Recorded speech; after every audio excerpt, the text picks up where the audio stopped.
So my father, as you know, started this foundation because he wanted the next generation to have the same opportunity to experience the American dream that he did. And because of those views, Up to Us was one of his favorite programs. The budget decisions that we make today will impact the opportunities that young people will have for the next generation. Our growing debt will affect everything from finding a good job, to paying off loans, to accessing capital to start a business or buy a home. Up to Us is a nonpartisan movement of young people who recognize the importance of their fiscal future. In this program, student teams compete in running fiscal awareness campaigns on college campuses around the country. In 2012, the program launched on just 10 campuses, and this year we had more than 100 teams competing, 103 to be exact. To date, we've engaged more than 650 teams and reached more than 200,000 students. This year, selecting a winning team was very difficult for our policy experts and civic leaders who serve as judges. So first, let me recognize the top 20 finalist teams, each of which have one representative here today. So would you all stand from the top 20 teams? And some of them you've seen from the great video.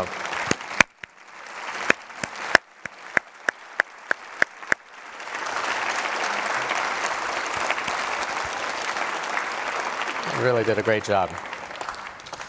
So this year's winner is SUNY Old Westbury, whose team showed remarkable creativity with a multifaceted campaign. They met with lawmakers, delivered presentations, and engaged campus clubs to drive home the need to address our fiscal future. They created something called the Debt Boulevard on sidewalks across campus that included key facts about the national debt.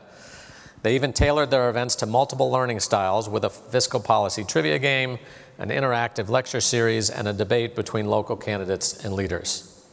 The team managed to get a full 20% of the entire student population, 1 out of every 5 kids, to sign a pledge to take action and demand accountability in Washington. So I want to congratulate the very impressive team, including Evan Refrano, the team leader, John Holst, Jocelyn Paz-Torres, Priscilla Ortega, and Matthew Schmidt. Would you all come up, please, to accept your award?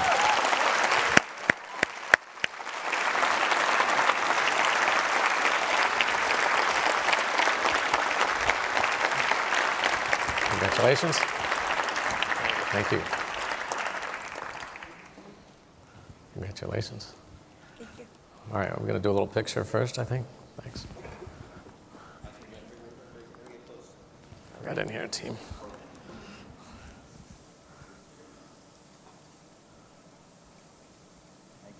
Okay. Evan, can I just ask you a few questions while you're here? Of course. Tell us about Debt Boulevard. What made you, how'd you come up with the idea? What'd you put on the sidewalk? How long did it stretch? Those kind of things. So I was actually talking to someone about Debt Boulevard the other day, and they asked me a similar question, how I thought of it. I think it was just one of those thoughts that just happens, and it's the best thing that probably ever happened for this competition, because I was thinking we're 75% commuter-based college. How am I going to reach students if all they do is go from their car to their classroom and then go home? So what I did was I started just writing on our sidewalks with chalk, just different statistics, different graphs, definitions, engaging the students right from the parking lot to the academic buildings, the residential halls all around campus. So with every step they took, they learned a little about fiscal policy.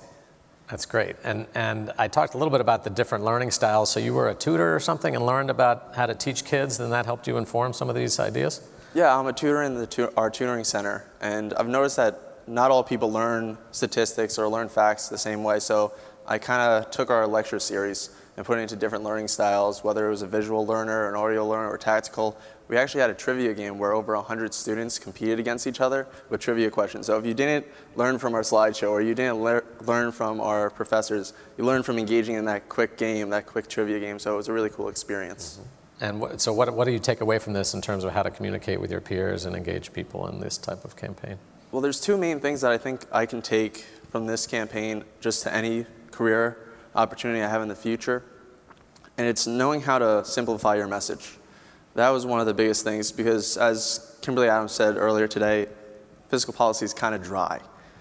And what do you mean? I'm sorry. I'm really sorry. I'm an economics student, so I get it. I like it.